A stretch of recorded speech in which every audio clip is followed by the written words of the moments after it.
Chelsea ra đời vào năm 1905 giữa lòng thủ đô London khi một nhóm doanh nhân quyết định biến sân vận động Stamford Bridge thành mái nhà của một câu lạc bộ bóng đá. Thay vì đi theo con đường chậm rãi, Chelsea chọn cho mình lối vào cuộc chơi đầy táo bạo. Ngay từ đầu, đội bóng muốn khẳng định vị thế ở giải đấu cao nhất. Trong những năm đầu tiên, Chelsea nhanh chóng tạo tiếng vang. Họ không phải lúc nào cũng thắng, nhưng lại luôn biết cách khiến khán giả phấn khích. Các khán đài Stamford Bridge dần trở thành điểm hẹn quen thuộc của những người yêu bóng đá ở London. Lối chơi thiên về tấn công, dù đôi khi mạo hiểm, đã giúp Chelsea có lượng người hâm mộ trung thành ngày càng đông. Tuy nhiên, những năm đầu cũng đầy gian khó. Chelsea chưa có đủ bản lĩnh để cạnh tranh sòng phẳng với những ông lớn đã có truyền thống lâu đời. Thành tích lên xuống thất thường, lúc thăng hạng, lúc rất hạng.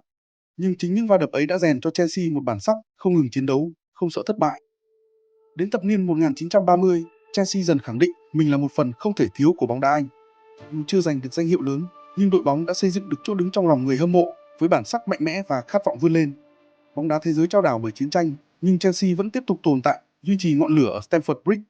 Những năm 1940, bóng đá tạm ngưng, nhưng khi hòa bình trở lại, Chelsea cũng nhanh chóng hồi sinh. Thập niên 1950 đánh dấu bước ngoặt lớn. Câu lạc bộ bắt đầu đầu tư vào cầu thủ, cơ sở vật chất và xây dựng hình ảnh ngày càng chuyên nghiệp. Đội hình Chelsea lúc này quy tụ nhiều gương mặt tài năng, tạo nền tảng cho bước nhảy vọt. Vào năm 1955, lịch sử đã gọi tên Chelsea, lần đầu tiên họ vô địch giải hạng nhất Anh. Đây không chỉ là một chiếc cúp, mà là dấu mốc khẳng định Chelsea đã từ một kẻ ngoài cuộc trở thành nhà vô địch thực thụ. Thành công này không chỉ khiến người hâm mộ tự hào, mà còn đặt nền móng cho kỷ nguyên mới, thời kỳ mà Chelsea bước ra ánh sáng, sẵn sàng đối đầu với những thử thách lớn hơn. Sau chức vô địch lịch sử năm 1955, Chelsea bước vào một giai đoạn đầy hứa hẹn. Đội bóng tiếp tục nuôi tham vọng chinh phục những đỉnh cao mới. Những năm 1960 chứng kiến Chelsea gây ấn tượng mạnh với lối chơi kỹ thuật, giàu cảm xúc, đặc biệt là khi có sự xuất hiện của những cầu thủ trẻ tài năng như Peter Osgood, biểu tượng của cả một thế hệ. Chelsea nhanh chóng trở thành một trong những đội bóng được yêu thích nhất tại Anh, không chỉ bởi thành tích mà còn bởi cá tính. Đội bóng có phong cách riêng, đôi khi bướng bỉnh, luôn muốn chứng minh mình khác biệt. Đỉnh cao của giai đoạn này đến vào năm 1970 khi Chelsea giành FA Cup sau trận chung kết nghẹt thở với Leeds United. Đó không chỉ là một danh hiệu mà còn là cuộc khẳng định bản lĩnh. Chelsea là tập thể không biết sợ hãi, sẵn sàng chiến đấu đến giọt mồ hôi cuối cùng.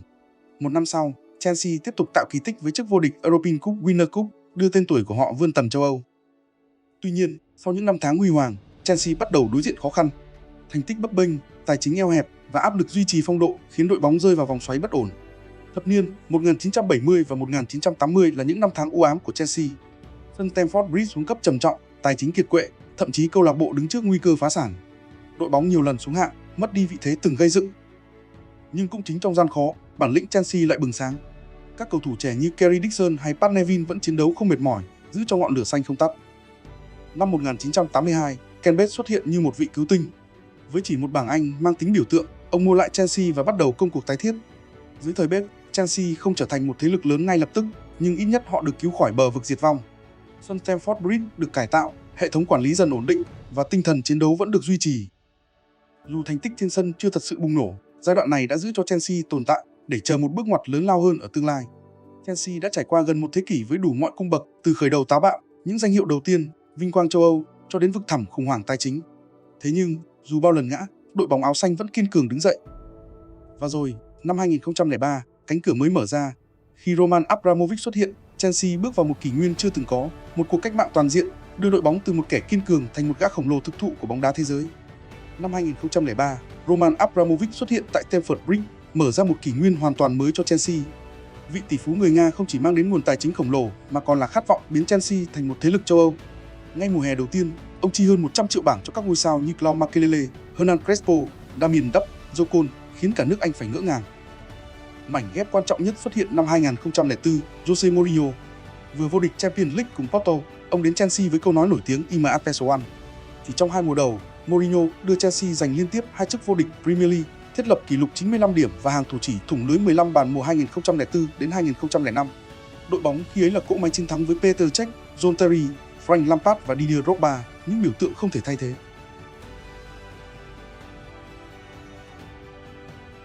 Dù thống trị trong nước, Chelsea vẫn trắc trở ở Champions League. Những thất bại trước Liverpool hay Barcelona khiến tham vọng của Abramovich nhiều lần dang dở. Mâu thuẫn giữa ông và Mourinho bùng nổ, dẫn đến cuộc chia tay vào năm 2007. Sau đó, Chelsea trải qua nhiều biến động huấn luyện viên Avram Grant, Colari. Chelsea trở lại đỉnh cao quốc nội với cú đúp Premier League và FA Cup, ghi tới 103 bàn, một kỷ lục ghi bàn ấn tượng.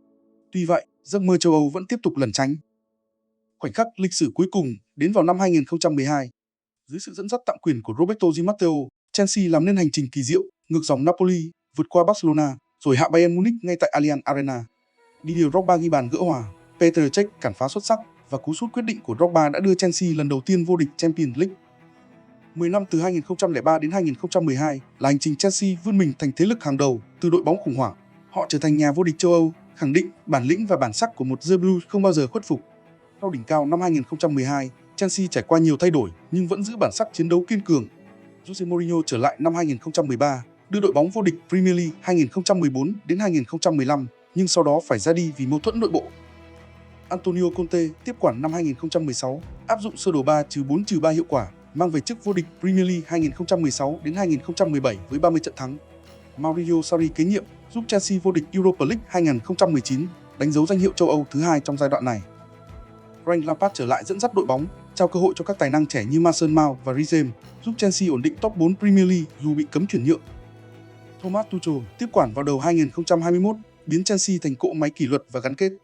Dưới bàn tay ông, đội bóng lần thứ hai vô địch Champions League sau khi hạ Manchester City với bàn thắng duy nhất của Kai Havertz.